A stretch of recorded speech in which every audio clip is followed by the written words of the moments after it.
Welcome to the What's Next podcast. On today's episode, Mike and I sit down with Brittany Krystantos, a best-selling author, speaker, mental health activist. This young lady is making a huge difference in so many lives. So if you're ready, buckle up and let's go. Welcome to the What's Next podcast. This is going to be a fun one. We told you we're bringing some interesting guests on. This is going to be a special show. The What's Next podcast, sponsored by Frontline Forward, a wellness center focused and has a passion for helping out all our first responders stay healthy and get healthy, all within a safe place. So, hi to everybody. I'm Brian Stevens, and I'm here with my good buddy, Mr. Mike Hectus. Hey, how you doing, guys? Thanks for being here. Yeah, we got a great guest today. This is a young lady that I met through social media and didn't realize that she was the daughter of a friend of mine that I'd known for like 20 some years, and I just I kind of connected the story. But What's Next podcast is all about stories.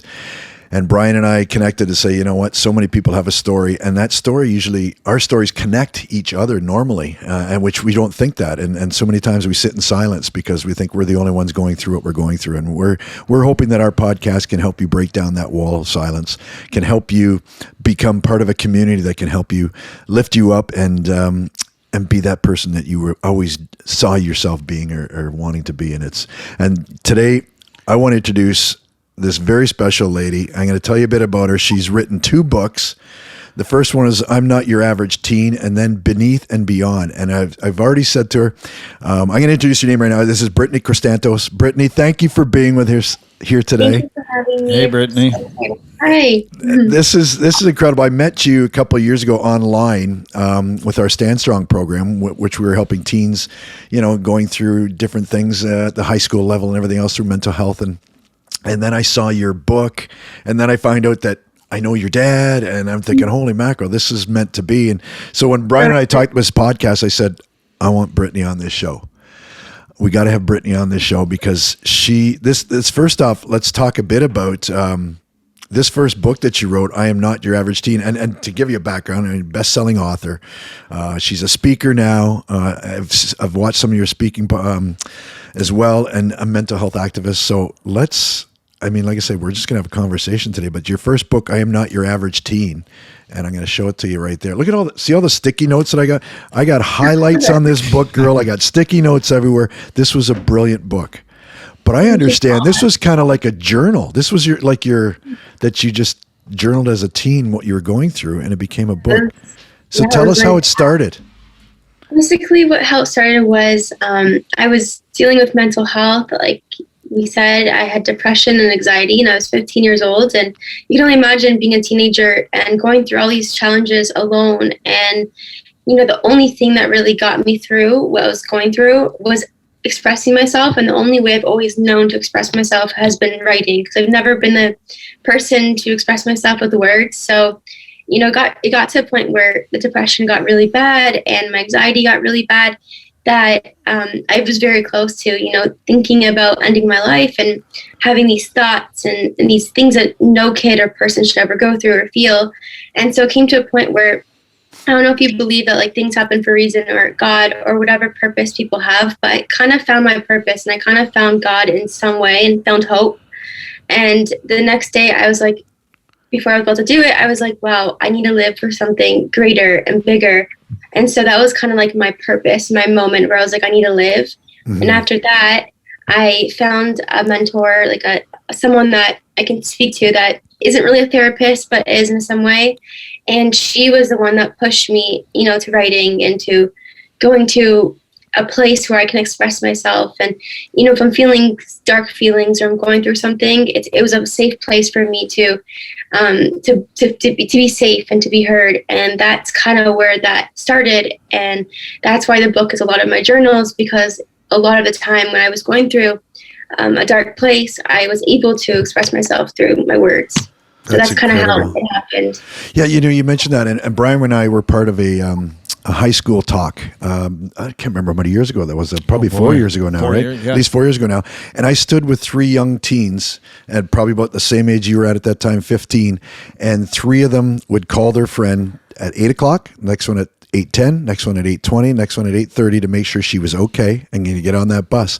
And it was all about because her mom and dad thought she was just going through a phase. Now I know your dad. I know this wasn't something from what was going through that put you in this place at such a young age? I know we go through a lot as teenagers. Brian and I talked about that. There's so much pressure on a teenager, but what was it that you think put you? Well, for me, my story kind of goes, there's more to my story because for the first 7 years of my life, I had something called selective mutism. So basically it's like a rare anxiety condition where I didn't really speak to anyone. I was basically mute for 7 years, and I said a few words to people and spoke a little bit to my parents. But besides that, like I was really in silence for 7 years. And, my parents took me to get, doctor's appointments to see if I had hearing issues or whatever. But I've heard perfectly fine. And I think it was just, I was scared and it was anxiety at a young age. So I think all my depression, my challenges kind of, when I did start to speak again, when I got older and older, I never really got help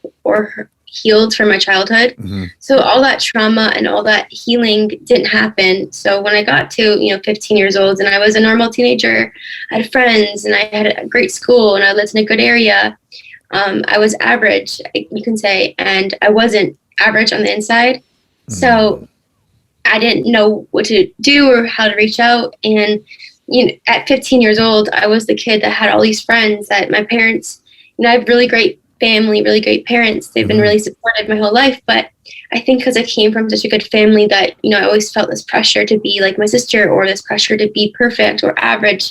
And I wasn't. And I think that it was really hard, the upbringing, and definitely really hard with my childhood, whatever I was going through. So that definitely had a huge result in how I was feeling as a teen. Yeah, and that was all internal stuff, right? Like you said, everybody from the outside, they saw this beautiful young lady. They saw that she was, came from a great family. She wore all the right clothes. She was part of the right group, and the whole 9 yards that we put ourselves into, our kids, teenagers put themselves in. But internally, you were broken. Internally, I was broken, and I didn't have an outlet. I didn't have a voice. I didn't have, people to talk to. And even the friends that are around me were really negative influences. They were, they did drugs. They went to parties where I would want to stay home and read a book. Like, I really just wasn't I didn't fit in. And I also always had better conversations with older people or people my dad's age or even older than my sister because she's only 3 years older than me. And I always wanted to talk and have real conversations. And I just didn't feel like I fit in as a teen.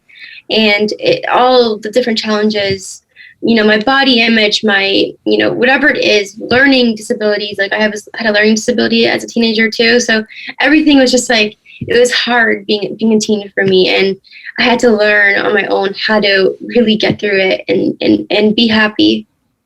Wow. Well, you know what, Brittany, we obviously just got introduced to each other. So thank you for being here today. Thank you for sharing what you're doing because it's pretty amazing. You've come such a long way. You're a beautiful young woman, but thank you for sharing what you're sharing with us here. It's pretty awesome. There are a couple of things that you said there that really just hit home with me is, so many of the young girls and probably young boys as well, they're striving to be something maybe that they're not, just to satisfy their friends or the environment in which they're in. But you were saying you were struggling just to be average. That really hit home with me because it's such a powerful statement. Is I just want to be average. I don't need to be that that whatever the perspective that people want to put you in, but you're struggling just to be average, and good for you. I've never heard of, and forgive me for selective mutism. I've never heard of that, and I come from the medical community, so I've learned something new here today. But how do you diagnose that? It was the doctors who told my parents that's what it's called, and even in 1998, when I was born to whenever, to 7, they even said it was very rare. And I remember in school, there was actually ironically one other kid that had the same thing as me, but she was more socializing more than me. And in kindergarten or JK, that was time. And she also was the same way. And it was my parents didn't come up with that. And I know that they said that the doctors told her that's what it's called. And like, even now, I don't hear that story a lot, that people, have a kid going through that. And that's why I think it's really important to raise awareness for that as well, because maybe other parents out there are experiencing their child, being selective and not speaking, and it should be more common now, because it's anxiety in some form. Mm-hmm. Oh, so that's what it did. That's where I was going with this. So it's a form of anxiety. Yeah. Yeah. Okay. Now I understand. There you go. Yeah. Wow. It's one of the things too I wanted to talk about is because with our Stand Strong program and working with teens and that, there's so much struggle for teens. I mean, through social media and everything else, but yet your platform is through social media to get out there, because that's the only way to reach out to these young teens. So where are you heading? I mean, we talk about what's next, but where are you heading? I mean, here you found your voice, which I love that. It's I think it says that on your book, Brittany. Journey to Find My Voice. You found your voice, and now you want to make sure that others again don't sit in silence. So where are you heading? Where are you heading with this? Yeah, and to that point, Michael, where you brought it up, what was it like to find your voice? It was insane. Those are two perfect questions. Yeah. Sorry, Brian and I are going to have a conversation, and we'll bring you in, Brittany, when we need the answer. You just said it, and how was it to find my voice? I think it was definitely emotional. I remember the first time I ever did my speaking engagement to a high school, and I think it was a police event, and they hired me to do my first talk when I was 18, I think. And it was 300 students in high school, and I was so nervous because, again, like I didn't speak a lot as a kid, and in high school or anything, like I never went to presentations or speak in front of classes. I was very scared. So my first time speaking was that moment where I was like, I have a voice, it matters, I need to do this. And I was shaking, my stomach was hurting. I don't even know if I did it properly because I was so nervous, but that was the first moment where I really chased my fear. Wow. And realized, wow, I can do it, because a kid in the class or in the talking, the crowd stood up and started crying her eyes out and saying, wow, like, you saved my life. I was thinking about ending my life and now I don't want to. And all the cops and all the teachers in the room were like, wow, like, your work is so important. And I was 18, so I think it was like my last year of high school too. And I was a peer basically, but I realized that I needed to be doing this to be helping the other kids who are going through it. And even now I'm in my my mid-20s, and I still feel like I have a calling. I still have a calling to help teens and young adults even more.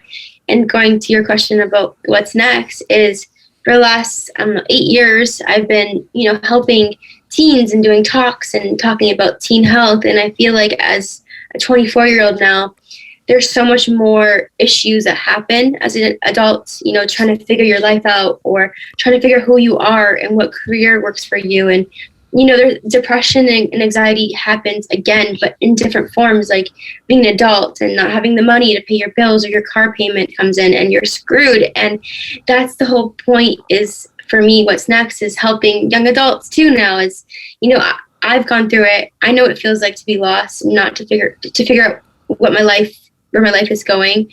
And I wrote a new book that is not out yet, but it's going to be out soon. Oh, and it's Hannah. called I'm Not Your Average two of them here. Yeah, it's called I'm Not Your Average Young Adult now. So it's the kind of like life after being a teen. And I'm really passionate about it because, there's so many young adults and adults going through so many questions in life. And I just feel like if I share my experiences and if I can help them in any way, because even as a young adult, I became 20, I became 21, 22 to 24, and there's still these questions that I have in life. Like, is this the right career? Do I want to be speaking for the rest of my life? And I know other adults are not asking themselves that. They're asking, what career should I do? Should I be a doctor? Should I be a lawyer? Whatever it is.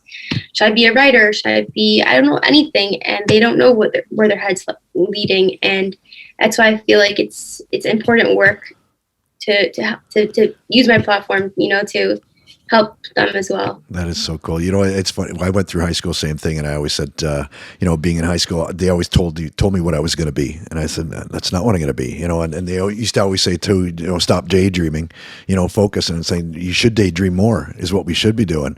And that was, I'm not going to tell you how old I am, Brittany, but that was a long time ago. Okay, but I mean, it's no different now. I mean, you get into high school, and there's so much pressure as to what courses you're going to take when you get done high school into university, and what direction are you going to go in. You don't even know who you are yet. You're still trying to figure out who you are, and especially yourself now later on, getting your voice and now finding your path. I truly, it's some of us, it takes a long time before we find out what our calling is and what our passion is. And mine took a long time. I mean, I was very good at what I was doing in my career, but my calling has become to reach out and help people, give them that voice, and know that we're a community to support one another. And what you're doing is just so amazing. You've got these guests now. Let's talk about, you're doing your live shows on social media as well. You've had a number of guests on. I always catch them. I think it's brilliant. So these people, how are you connecting with these people? Are they connecting with you to do these live broadcasts that you're doing to enlighten people? It's both ways. There's people that reach out to me that said, hey, like, I would love to be on your live. And most of the time I'm reaching out, and I think for me, the reason why I'm doing these lives of these influencers and like celebrities is because I'm so passionate about getting that message out there and helping people with mental health, that it's really about passion for me and helping people. And I realize if I can have a conversation with someone else who went through it, who has an influence in the world that can inspire, then we can reach a higher audience. And, that's why I'm really called to do it, is because I really want, to hear someone who has a platform that is going through it too, and they don't really talk about it. And if they can help, if we can together help, these kids or young adults facing it, then that's what is meaningful to me. So it's been really great and a lot of fun just getting to know different people and having great conversations with them. It's been, I think, for a month and a half now, and I've been having one like every week. Yeah. So I've been following them. They've been great. You've had some great guests on. It's been so cool. Yeah, and last week actually, we had this girl named Kat, and she's a woman who, first woman like to be in NASA, and she was telling me her dream is to go to space, and I was like, "Are you ever going to go to space?" And she's like, "I would love to." And then a week later, she posted that first time she's going to space, and her dream's coming true. And I think hearing that and seeing that is so cool, because I had that conversation a week ago, and she's like, "I would love to." And then a week later, she made her dream come true, and I think that's the coolest thing too for me, is like seeing other people's dreams come true and seeing other people's goals and like in front of me even a week later, and no matter who it is, it's just really amazing to get to have these conversations with people. Yeah. The one thing we wanted, this show is so important about, is we talk about stories and how those stories can either, heal us or, keep us silent. We need to tell our stories because they connect us. I mean, Brian and I have two different worlds, but we still connected because the gym was the place where we went for our mental health, and that's where we connected, but yet our stories are different. And it's, for myself, it wasn't until just 5 years ago, where I was sitting at church on a Sunday, and up on the video screen was this, and as you said, you're communicating now with older people, was this person on the screen, a young man about 30 years old, and he's telling his story on this screen, and I connected with that story and just about lost it right there in the church pew. And I ended up going back into the prayer room later because that was my story. And I thought, wow, I thought I was the only one in this place. And you're not. It's these stories that we continue to share, and these people that you continue to reach out to, and they share their stories that are going to help so many people. I love that that's what you want to do, is just help people, break down that wall and find their passion, man. It's so cool when you do, because I mean, that's what changed my life. Yeah, absolutely. And you know what, Brittany, it must be a pretty special feeling for you. You mentioned it here that your story, reaching out to the people in the listening audience that you do have, where people were, other teenagers were coming up to you at the time and saying that you saved their life. Like, that's a powerful statement. Powerful statement. So good for you. I mean, it's awesome. And, we often hear,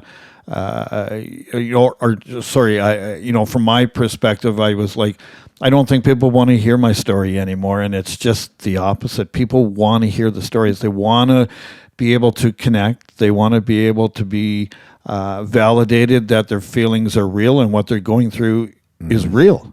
And so can you help to share with us? You mentioned, right off the bat that while you were battling with the anxiety and the the depression, it was getting to be so bad. But what kept you from that moment? Yeah, that moment where you said, you know what, my life is worth more than taking right now. Mm-hmm.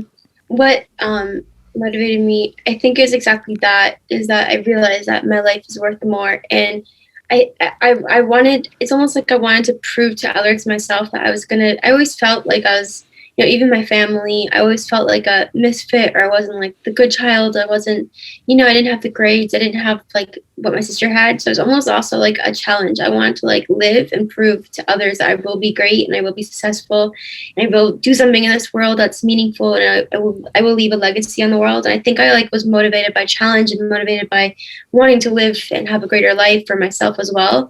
It was a lot of things happening in my mind, but I just knew that I needed to live no matter what. I needed to live, and I needed to have a good life. I needed to figure it out. And so the next day I called my grandfather, and he took me to the bookstore, and he bought me all these books from like all of my favorite authors, like Wayne Dyer, Deepak Chopra, and Gabby Bernstein, all these like self-help authors that I've always looked up to. And I was 16 years old, I think, 15. And I came home with like really a stack of books, like huge stack, probably cost him a lot of money. And I highlighted every day, everything like you did on my book, everything that God knows, everything that's changed your life around, how I can do it, what I can do next.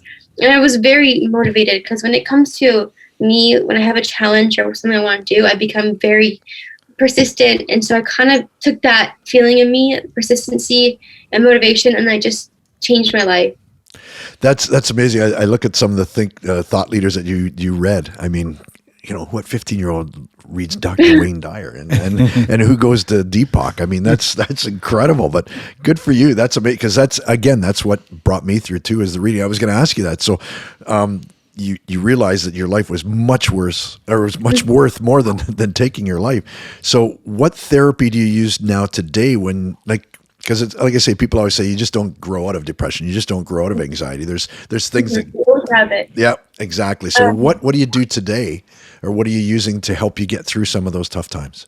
It's funny you say that, because even this morning, and before this interview an hour ago, my cousin was over, and we were just like, every morning the last week, we've been every day doing together affirmations and meditation every time we wake up, because she's been staying here a lot and we're really close. And so we woke up and we did affirmations and meditation, and we literally just like called out like, I'm powerful, I'm amazing, I'm perfect, just out loud. And if the universe hears us, and then that's great. But it's more for ourselves. And I think that helps a lot. That's my practice, is meditation. And of course, affirmations help anyone.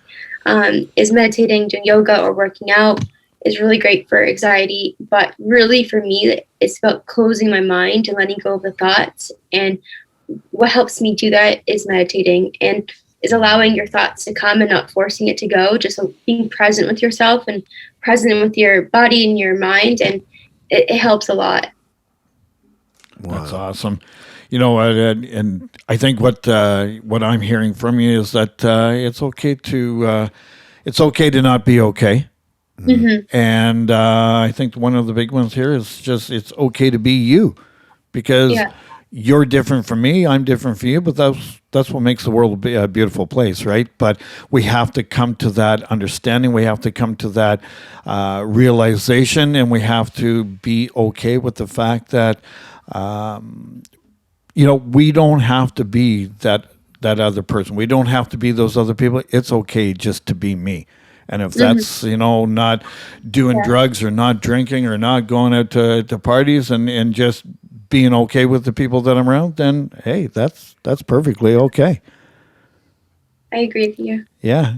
No, it's awesome. And I think that all of us really struggle to find ourselves. We struggle to be us, and I think it's such a beautiful thing that you found you at such a young age in life, you know, you've often used the phrase here, a calling. So it's a calling for you. Mm-hmm. So where are you going with this thing? Are you going into social work? Are you going to go into the ministry? Are you going like, what are you doing? What's next? Yeah. Just using my platform to inspire people and just building the platform up a bit more. And, just doing talks, and I'm trying really hard. My focus is to do some talks in high schools and maybe some churches and just community centers and youth centers that can, if it can be inspired by my message and getting that across. And really just, like I said, using the platform and speaking as much as I can and doing more live talks and getting the book out there and just raising awareness and inspiring. No, that's awesome. And we're going to definitely promote you on that one for sure, between Brian and I, because I really, like I said, when I first met you was a few years ago, and again, it was just online. We'd never actually met one-on-one, and it's been great watching your journey, and I want to continue to see, you making a big difference. I mean, you're just telling your story in the beginning. So many sit in silence, especially at the high school level, teenagers, and they need to have somebody that has been through it. And so many say, you don't know what I'm going through. No, I know what you're going through. You don't know how to help me. No, I probably don't know how to help you, but I can at least know that I'm here to listen. And at least be that somebody to listen. I mean, that's the biggest that I've learned from being with Brian over the last couple of years now, as we've kind of built this thing together, is just be a good listener. And that's exactly what you've been. You've been a great listener for a lot of people, and that's so important.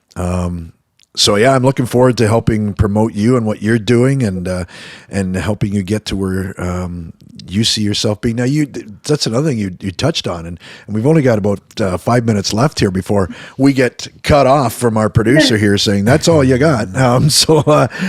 You talked as well, a strong faith. Is that something that you've always had as a strong faith? Or is that something that you also reached out and said, I need some guidance? Or is this? Yeah, it's funny for me because I don't come from a religious family. I actually come from a very Jewish family, and I've always been connected to church. I've always been connected to pastors and the whole thing about faith in God. And it's just crazy for me because I don't come from that background. Yeah, exactly. I'm really connected to it, and like my favorite speaker that I listen to is Pastor Stephen Furtick, and he has been such an inspiration watching him and hearing his words and his sermons. And my first experience with faith was actually when I was 19, and I got my heartbreak for the first time. And my mentor said, "I'm going to take you to a really special place of mine." And I'm like, okay. And she took me to this really beautiful church near my house. And the first moment I got in there, I started crying my eyes out. I bawled. I fell to the ground, and I saw, I looked up to the statue, and it was an insane feeling. And I just, everything, all the pain, the heartbreak of feeling not good enough and not loved enough, and obviously the heartbreak, but just everything came out, and I was crying. And then it was weird because I think a pastor or someone in the church, I didn't see because my eyes are so blurry, but tapped my shoulder and said, God is collecting your tears.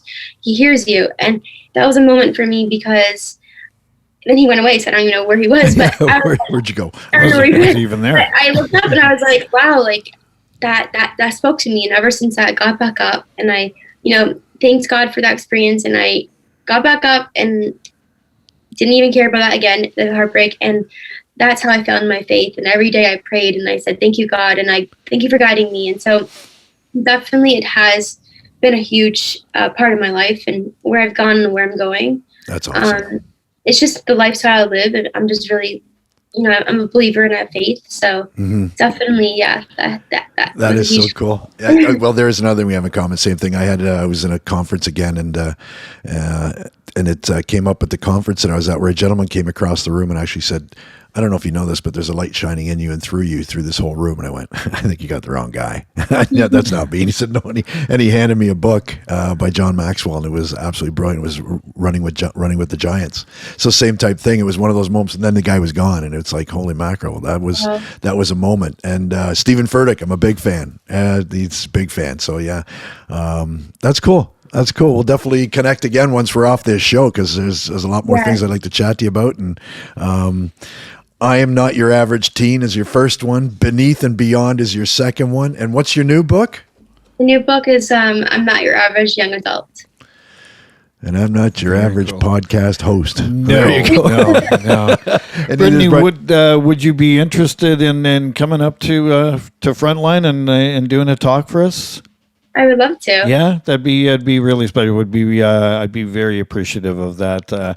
I think that you got a great story, and I think this really, it goes for teens, it goes for young adults, it goes for everybody. I think that you can reach out, and you're doing such a powerful thing with your voice, and I'm glad that you found it. So. Yeah. And there we go. Look at that. Zoom's going to kick us off. They are. We got 15 seconds. Brittany, thank you so much for being with us today. We'll definitely want to see part 2. There's more things I want to chat to you about, but we'll reach out. And Brian, thank you for being here with us today. Thank you. As my hoster. And Yeah. Brittany, have yourself a wonderful day. Thank you for hanging out with us. Okay. Bye, Yeah. Brittany. Take care, guys. Bye.